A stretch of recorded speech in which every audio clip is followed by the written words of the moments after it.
2 ہفتوں کے اندر اپنے ایک جج کو برطرف کر کے ان سے جسٹس کا ٹائٹل واپس لے لیا ہے، جبکہ آج ایک اور جج کی برطرفی کو کالعدم قرار دے کر انہیں جسٹس کا ٹائٹل واپس دے دیا ہے۔ کچھ دن پہلے ریٹائرڈ جج مظاہر نقوی کو مس کنڈکٹ کا مرتکب قرار دے کر ان سے ریٹائرمنٹ کے بعد کی مراعات اور جسٹس کا ٹائٹل واپس لینے کی سفارش کی گئی، تو آج دوسرے سابق جج شوکت عزیز صدیقی کو برطرف کرنے کی کارروائی کو کالعدم قرار دے کر انہیں ریٹائرڈ جج کے طور پر تمام مراعات کا حقدار قرار دے دیا گیا ہے۔ سپریم کورٹ کا آج کا فیصلہ ویسے تو ایک جج کی برطرفی کو کالعدم قرار دینے کا فیصلہ ہے، لیکن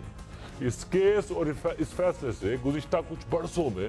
پاکستان کی سیاست اور عدلیہ میں اسٹیبلشمنٹ کی مداخلت مزید واضح ہو گئی ہے۔ آج چیف جسٹس قاضی فائز کی سربراہی میں سپریم کورٹ کے 5 رکنی بینچ نے اسلام آباد ہائی کورٹ کے سابق جج جسٹس شوکت عزیز صدیقی کی برطرفی کو کالعدم قرار دے دیا ہے، ساتھ ہی انہیں ایک ریٹائرڈ جج کے طور پر تمام مراعات کا حقدار قرار دے دیا ہے۔ اس فیصلے کے ذریعے سپریم کورٹ نے جسٹس شوکت عزیز صدیقی کو برطرف کرنے کی سابق چیف جسٹس ثاقب نثار کے دور کی سپریم جوڈیشل کونسل کی صدر عارف علوی کو پیش کی گئی رائے اور اس کے بعد تحریک انصاف کی وفاقی کابینہ اور وزیر اعظم عمران خان کی ایڈوائس پر جاری کیے گئے نوٹیفیکیشن کو کالعدم قرار دے دیا ہے۔ رواں سال 23 جنوری کو جسٹس شوکت عزیز صدیقی برطرفی کیس میں سپریم کورٹ نے کیس کے کرداروں، ISI کے سابق سربراہ لیفٹیننٹ جنرل فیض حمید، بریگیڈیئر عرفان رامے اور سابق چیف جسٹس اسلام آباد ہائی کورٹ جسٹس انور قاسی کے تحریری جوابات کے بعد اپنا فیصلہ محفوظ کر لیا تھا، جو آج سنا دیا گیا ہے۔ جسٹس ریٹائرڈ شوکت عزیز صدیقی کو اکتوبر 2018 کو ان بیانات سے متعلق مس کنڈکٹ پر عہدے سے نکالا گیا تھا جو انہوں نے عدلیہ پر اسٹیبلشمنٹ کے دباؤ سے متعلق دیے تھے، اور اسٹیبلشمنٹ کے دباؤ کا تعلق نواز شریف کے کیسز سے متعلق تھا جو 2016 میں پیناما پیپرز پر منظر عام پر آنے کے بعد نواز شریف کے خلاف شروع کیے گئے تھے، اور بعد میں تفصیلات بھی سامنے آ گئی تھی کہ نواز شریف کو سزا دلانے کے لیے پہلے سپریم کورٹ کو مینج کیا گیا اور پھر سپریم کورٹ کے ذریعے JIT کو مینج کیا گیا، اور اسٹیبلشمنٹ نے اپنا اور سپریم کورٹ کا اثر استعمال کر کے ماتحت احتساب عدالتوں کو مینج کیا، اور جب نواز شریف کے خلاف احتساب عدالت سے من پسند فیصلے آنے والے تھے اور جن سے متعلق اپیلیں اسلام آباد ہائی کورٹ جانے والی تھیں، تو پھر جسٹس شوکت عزیز صدیقی کے ذریعے اسلام آباد ہائی کورٹ کو مینج کرنے کی کوشش کی گئی، اور اس وقت اسلام آباد ہائی کورٹ کے چیف جسٹس انور قاسی تھے اور مستقبل کے چیف جسٹس شوکت عزیز صدیقی تھے، مگر جسٹس شوکت عزیز صدیقی کا دعویٰ رہا کہ انہوں نے اسٹیبلشمنٹ کا دباؤ قبول کرنے سے انکار کر دیا، اور پھر 21 جولائی یعنی الیکشن سے 4 دن پہلے 2018 میں جنرل فیض حمید سے ملاقات کے 4 دن بعد اسلام آباد ہائی کورٹ کے جج شوکت عزیز صدیقی نے بار سے خطاب کرتے ہوئے یہ دعویٰ کر دیا کہ ISI نے میرے چیف جسٹس سے رابطہ کر کے کہا ہے کہ نواز شریف اور اس کی بیٹی کو الیکشن سے پہلے باہر آنے نہیں دینا، اور اپیلوں کے کیس میں جو بینچ بنے اس میں جسٹس شوکت عزیز صدیقی کو شامل نہیں کرنا۔ میں اللہ کو گواہ کر کے، میں آپ کو گواہ کر کے، اپنی ماں کو گواہ کر کے یہ بات کر رہا ہوں۔ آج کے اس دور میں ISI پوری طرح جوڈیشل پروسیڈنگز کو مینیپولیٹ کرنے میں انوالو ہے۔ ISI کے لوگ مختلف جگہ پہنچ کر اپنی مرضی کے بینچ بنواتے ہیں، کیسوں کی مارکنگ ہوتی ہے۔ میں اپنی ہائی کورٹ کی بات کرتا ہوں، ISI والوں نے میرے چیف جسٹس کو اپروچ کر کے کہا کہ ہم نے الیکشن تک نواز شریف اور اس کی بیٹی کو باہر نہیں آنے دینا، شوکت عزیز صدیقی کو بینچ میں مت شامل کرو۔ ہونا تو یہ چاہیے تھا کہ جسٹس شوکت عزیز صدیقی کے بیانات کی تحقیقات کی جاتی، مگر پھر سپریم جوڈیشل کونسل نے سابق چیف جسٹس ثاقب نثار کی سربراہی میں جسٹس شوکت عزیز صدیقی کے خلاف ہی کارروائی شروع کر دی اور انہیں عہدے سے ہٹا دیا گیا، اور سپریم جوڈیشل کونسل میں شوکت عزیز صدیقی کے خلاف جس جج نے رپورٹ تیار کی تھی وہ جج जस्टिस आसिफ सईद खोसा थे। वही आसिफ सईद खोसा जिन्होंने नवाज शरीफ को ट्रायल के बगैर ही नाअहल करार दे दिया था। फिर ओहदे से हटाए जाने के बाद जस्टिस शौकत अली सिद्दीकी ने एक इंटरव्यू के दौरान ये तस्लीम किया कि जनरल फैज हमीद ने नवाज शरीफ के केस से मुतालिक उनसे राब्ता किया था और पूछा था कि वो इस केस के हवाले से क्या राय रखते हैं। तो मैंने जवाब दिया कि मेरिट पर केस देखेंगे, जिस पर फैज हमीद ने जवाब दिया था कि इस तरह तो हमारी 2 साल की मेहनत ज़ाया हो जाएगी। इस इल्ज़ाम को जनरल फैज हमीद ने ज़राए से मुस्तरद कर दिया था। जैसे शौकत अली सिद्दीकी ने अपनी बरतरफी को सुप्रीम कोर्ट में चैलेंज कर दिया था, जहां 12 जून 2022 को आखिरी समाअत हुई थी और इसके बाद उनका केस मुकर्रर ही नहीं किया गया। लेकिन फिर जस्टिस काजी फाइज ईसा चीफ जस्टिस बने तो उन्होंने इस केस को समाअत के लिए मुकर्रर किया और गुज़िश्ता साल दिसंबर में दोबारा समाअत का आगाज हुआ। चीफ जस्टिस काजी फाइज की सरबराही में justice Aminuddin Khan, justice Jamal Mandokhail, justice Hasan Azhar Rizvi और जस्टिस इरफान सादत खान ने समाअतें की, जिसके बाद अदालत ने आज फैसला जो महफूज किया था उसे सुना दिया है। ये फैसला खुद चीफ जस्टिस काजी फाइज ईसा ने तहरीर किया है और शुरू में बताया है कि कैसे तेजी से जस्टिस शौकत अली सिद्दीकी के खिलाफ जस्टिस साकिब निसार की सरबराही में सुप्रीम जुडिशल काउंसिल ने मुकदमा चलाया और फिर फैसले में लिखा है कि सुप्रीम कोर्ट के फैसले के मुताबिक जस्टिस शौकत अली सिद्दीकी ने बिलाशुबा जनरल फैज हमीद पर, जो उस वक्त ISI में खिदमात अंजाम दे रहे थे और ISI में उनके चंद मातहतों पर इंतहाई संगीन इल्जामात आयद किए थे और उन पर इस्लामाबाद हाई कोर्ट और उसके दायरे अख्तियार में आने वाली एहतसाब अदालत में ज़ेर समाअत बाज़ हसास मुकदमात पर असरअंदाज होने का इल्ज़ाम लगाया था। लेकिन जस्टिस शौकत अली सिद्दीकी को अपने इल्जामात साबित करने का मौका नहीं दिया गया और ना ही उन्हें उन लोगों के सामने खड़ा किया गया जिन पर उन्होंने इल्जाम लगाया था। जब हमने इस कोताही को नोट किया तो हमने उन तमाम लोगों को नोटिस जारी किए जिनके खिलाफ जस्टिस शौकत अली सिद्दीकी ने इल्जामात लगाए थे और उन्हें एतराफ़ या तरदीद का मौका फराहम किया था। उन सब ने अपने मुलविस होने की तरदीद की है। लिहाजा सुप्रीम जुडिशल काउंसिल के लिए सबसे ज़्यादा ज़रूरी था कि वो इस मामले की इंक्वायरी करे और इस बात का तयन करे कि कौन सच कह रहा है। सुप्रीम जुडिशल काउंसिल ने जस्टिस शौकत अली सिद्दीकी के अल्फाज और उनके जवाबात के मंदरजात को कोई अहमियत नहीं दी और ये फर्ज कर लिया कि वो झूठे थे और ये मफरूजा बनाकर ये नतीजा अखज़ कर लिया कि जस्टिस शौकत अली सिद्दीकी मिसकंडक्ट के मुजरिम थे।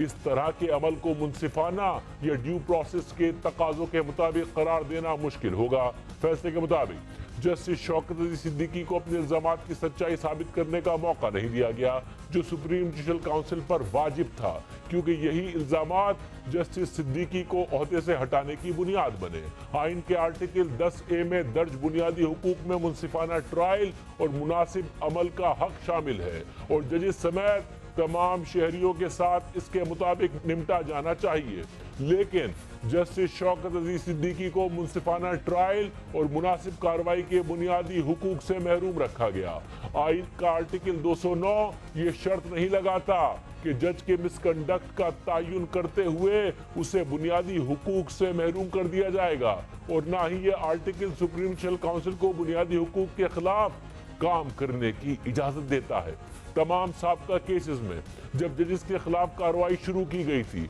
जिसके नतीजे में उन्हें ओहदे से हटा दिया गया था, तो ऐसे शवाहिद की रिकॉर्डिंग के बाद किया गया था। जस्टिस इखलाक हुसैन के केस में उनको ओहदे से हटाने की राय देने से पहले शवाहिद रिकॉर्ड किए गए। जस्टिस शौकत अली के केस में सुप्रीम जुडिशल काउंसिल ने अपनी राय मुरत्तिब करने और उनकी बरतरफी की सिफारिश करने से पहले गवाहों के बयानात रिकॉर्ड किए और मज़ाहिर अली नकवी के हालिया केस में सुप्रीम जुडिशल काउंसिल ने 14 गवाहों की शहादतें रिकॉर्ड की, जिन्होंने मुतादी दस्तावेजात पेश की। गवाहों को जिरह करने का मौका दिया गया और तभी सुप्रीम जुडिशल काउंसिल को यह पता चला कि मज़ाहिर अली नकवी मिसकंडक्ट के मुर्तकिब थे और उन्हें सुप्रीम कोर्ट के जज के तौर पर हटा दिया जाना चाहिए था। फैसले के मुताबिक सुप्रीम जुडिशल काउंसिल ने इंक्वायरी रोक दी थी, लेकिन किसी मजबूरी या माकूल वजह से ऐसा नहीं किया गया था, बल्कि जस्टिस शौकत अजीज सिद्दीकी के मुनसिफाना ट्रायल और ड्यू प्रोसेस के बुनियादी हक की नफी करते हुए ऐसा किया गया था। इंक्वायरी के बगैर जस्टिस शौकत अजीज सिद्दीकी को ओहदे से हटाने की सजा नाफिज नहीं हो सकती।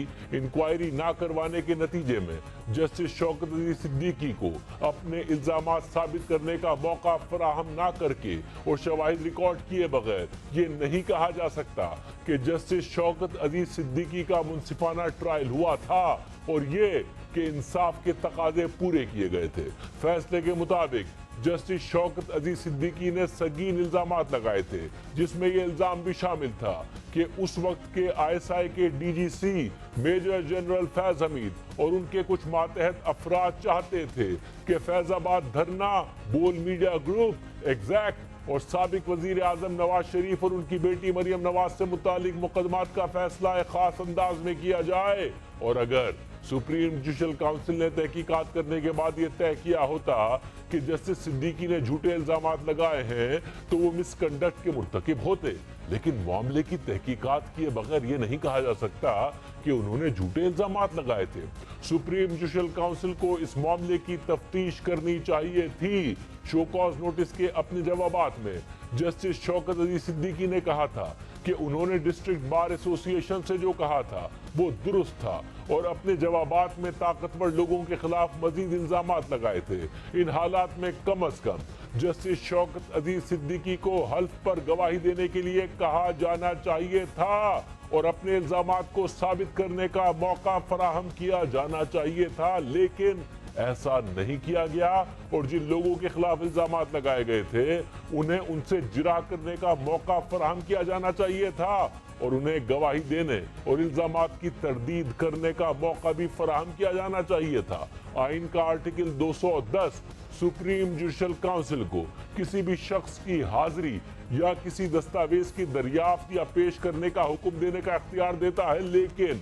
सुप्रीम जुडिशल काउंसिल ने इस इख्तियार का इस्तेमाल नहीं किया। आइन के आर्टिकल 19 में कहा गया है कि कानून की तरफ से आयद किसी भी माकूल पाबंदी के ताबे रहते हुए हर शहरी को इजहार राय की आज़ादी का हक हासिल होगा। सुप्रीम जुडिशल काउंसिल की तरफ से जारी करदा ज़ाब्ता अखलाक किसी जज को बार एसोसिएशन से खिताब करने से मना नहीं करता, यहाँ तक कि अवामी इज्तिमा से खिताब पर भी मना नहीं करता। सुप्रीम जुडिशल काउंसिल ने इल्जामात की सदाकत का पता लगाए बगैर और तहकीकात किए बगैर यह तय किया था कि जस्टिस शौकत अजीज सिद्दीकी सिर्फ इस वजह से बद इंतजामी के मुजरिम थे कि वो मामले को अवामी सतह पर लेकर आए थे। अगर जस्टिस शौकत अजीज सिद्दीकी ने जो इल्जाम लगाया था वो सच था तो उन्हें आला सतह पर होने वाले गलत कामों को उजागर करने पर सजा देना गैर मुंसिफाना होगा, लेकिन अगर उन्होंने जो इल्जाम लगाया था वो झूठा पाया गया तो वो मिसकंडक्ट के मुर्तकिब होंगे। लगाए गए इल्जामात संगीन थे और उनकी सदाकत का पता लगाया जाना चाहिए था, जिसकी आर्मी चीफ और हुकूमत पाकिस्तान ने भी वाज़े तौर पर दरख्वास्त की थी। जब तक कोई कानून किसी फर्द को कोई चीज अफशा करने से नहीं रोकता तब तक सच बोलने को कभी भी काबिल सजा नहीं बनाया जाता। फैसले के मुताबिक जैसा कि पहले बयान किया गया है कि सुप्रीम जुडिशल काउंसिल ने यह नहीं बताया कि जस्टिस शौकत अजीज सिद्दीकी किस मखसूस मिसकंडक्ट के मुर्तकिब थे। ऐसा लगता है कि सुप्रीम जुडिशल काउंसिल हैरान रह गई क्योंकि जस्टिस शौकत अजीज सिद्दीकी ने संगीन इल्जामात लगाए थे और अवामी सतह पर लगाए थे। इस बात को सराहे बगैर कि ये इल्जामात मजमूई तौर पर ISI के हवाले से नहीं थे बल्कि उसके रैंक के कुछ अफसरान के खिलाफ थे। फैसले के मुताबिक हुकूमत पाकिस्तान ने 24 जुलाई 2018 के अपने खत में इल्जामात की सदाकत का तयन करना चाहा था, लेकिन 10 जून 2021 को वफाकी हुकूमत की जानिब से एक बयान दायर किया गया जिसमें जोर देकर कहा गया कि रियासत के कुछ अफसरान के बारे में मखसूस इल्जाम पटिशन में लगाए गए थे और अदालत में पढ़े गए थे, वो बेबुनियाद और गुमराहकुन है और इस वजह से उनकी तरदीद की जाती है। और ये मज़कूरा बयान अटॉर्नी जनरल के दफ्तर की तरफ से दायर किया गया था जिसमें हुकूमत पाकिस्तान के खत की तरदीद की गई थी, लेकिन ये नहीं बताया गया कि ये कैसे पता चला कि इल्जामात बेबुनियाद थे। मिस्टर अनवर मंसूर खान जो उस वक्त अटॉर्नी जनरल थे, उन्होंने अपने ही तर्ज अमल से अपनी साख को मजरू किया था। सुप्रीम जुडिशल काउंसिल भी बज़ाहिर अटॉर्नी जनरल की कानून की गलत समझ बूझ से गुमराह हुई। अटॉर्नी जनरल का नुक्ता नजर जिसे सुप्रीम जुडिशल काउंसिल ने कबूल किया था वो आइन के मुताबिक नहीं था। फैसले के मुताबिक ड्यू प्रोसेस के बुनियादी हक की पासदारी करने में नाकामी के नतीजे में जस्टिस शौकत अजीज सिद्दीकी के साथ गैर मुंसिफाना सलूक किया गया और कयास राई के मुताबिक ये फर्ज किया गया कि वो झूठे इल्जामात लगा रहे हैं। ड्यू प्रोसेस की जरूरियात को नजरअंदाज करते हुए इनफरादी आजादी को रोक दिया गया और सच्चाई को दबा दिया गया। बदकिस्मती से इन दरख्वास्तों की समाअत और फैसला करने में होने वाली ताखीर का मतलब ये था कि इस दौरानिये में जस्टिस शौकत अजीज सिद्दीकी की उम्र 62 साल हो गई, जिस उम्र में हाई कोर्ट का जज रिटायर हो जाता है। इसलिए जस्टिस शौकत अजीज सिद्दीकी को जज के ओहदे पर बहाल नहीं किया जा सकता। फैसले के मुताबिक मज़कूरा वजूहात के पेश नज़र सुप्रीम जुडिशल काउंसिल की शौकत अजीज सिद्दीकी से मुताल्लिक 11 अक्टूबर 2018 की राय जो सदर मुमलिकत के सामने रखी गई थी और फिर इस हवाले से वजीर आजम और काबीना अरकान के एडवाइस पर जो नोटिफिकेशन जारी किया गया था उसे मुस्तरद किया जाता है। नतीजतन जस्टिस शौकत अजीज सिद्दीकी को इस्लामाबाद हाई कोर्ट के जज की हैसियत से रिटायर समझा जाएगा और वो एक रिटायर्ड जज को मिलने वाले तमाम फवाइद और मराहत हासिल करने के हकदार होंगे। हमने इस मामले पर बात करने के लिए साबिक DGI जनरल फैज हमीद से राब्ता किया, लेकिन उन्होंने कोई जवाब नहीं दिया। वो प्रोग्राम